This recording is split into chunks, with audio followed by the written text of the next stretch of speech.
Willie D Live. What's up, family? I often say it takes men to correct men and women to correct women. A woman is going viral for underscoring that theory with her comments about Cassie Ventura's witness testimony in the Diddy trial. The woman said Cassie is not all that innocent.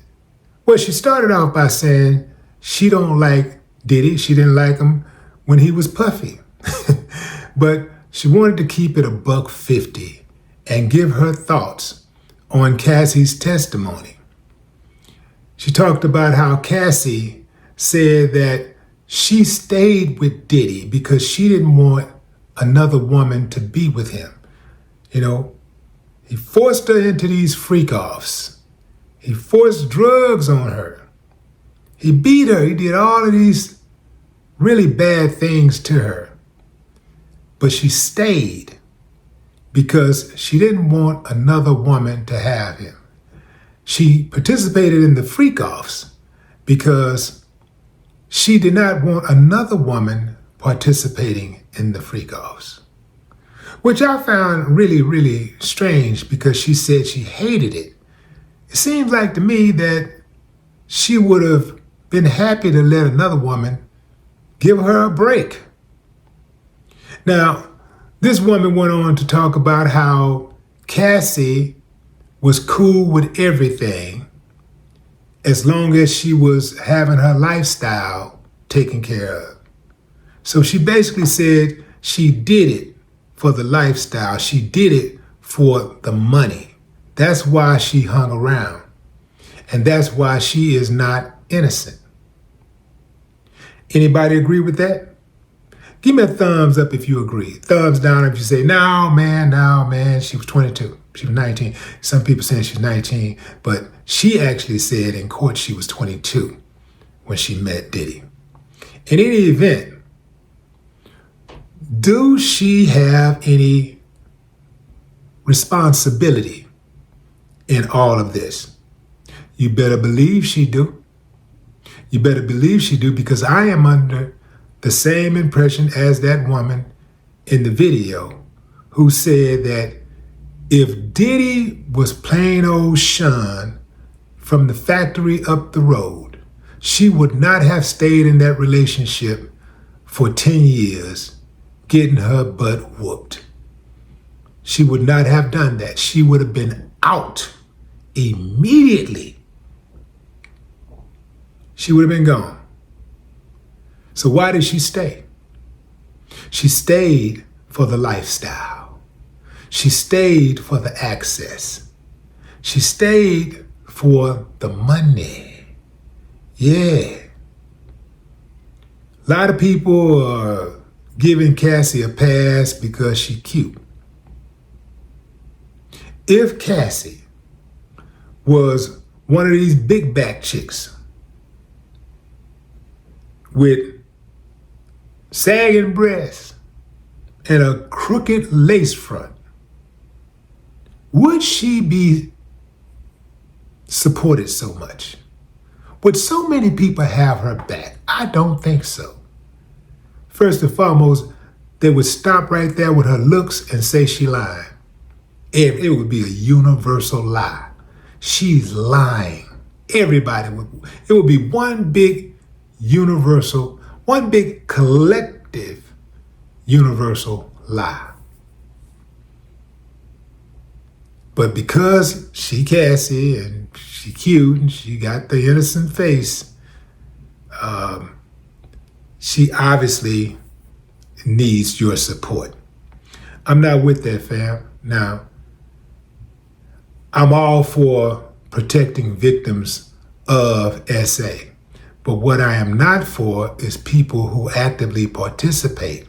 And then when things don't go like they really want them to go, they don't turn out like they want them to turn out. Now they got a problem. Cassie would still be with Diddy today if not for Diddy messing around with the other women and clowning her.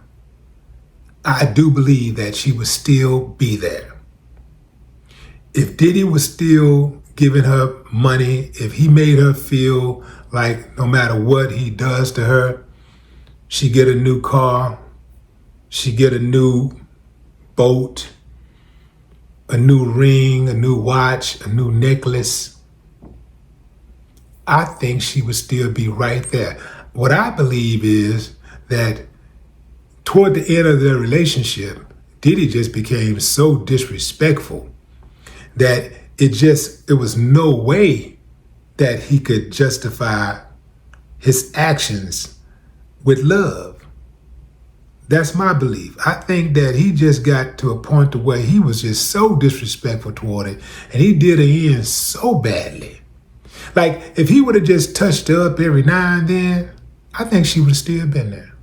But it seemed like to me, from her testimony, he was whooping on her as frequently as they were having freak-offs. And she said initially that they were having freak-offs about once a week. I don't know, man. It seemed like every other question was a freak-off. Yeah, and then, we go to dinner and then we'd have a freak-off. We go to an award show and then we'd have a freak-off. I check the mail and then we'd have a freak-off. We have a birthday, freak-off. It rains, freak-off. It don't rain, freak-off. Just freak-off, freak-off, freak-off. And then she started identifying guys on the pictures, the escorts, the male escorts on the pictures by name. She knew a lot of them by name, which tells you that she had frequent encounters, multiple encounters with the same dudes. Yeah. There's no way a man would respect a woman like that. I don't care if he is with her. I don't care if it's his wife. There's no way a man is going to respect a woman who allows another dude, let alone hundreds of dudes, to relieve themselves on her body, to penetrate her, and all that other stuff they be doing. There's no way that any man can tell me that he love a woman that he put through something like that. And a woman can't really tell me that she love a dude who allow her or who puts her through something like that. I think they probably loved each other as much as they could, or what they knew love to be. But as you can see, by him beating on her the way he did, and by her coming back and blackmailing him with the book, I think the love was lost a long time ago, if there was ever love in the first place. But what say you, fam? Drop a comment.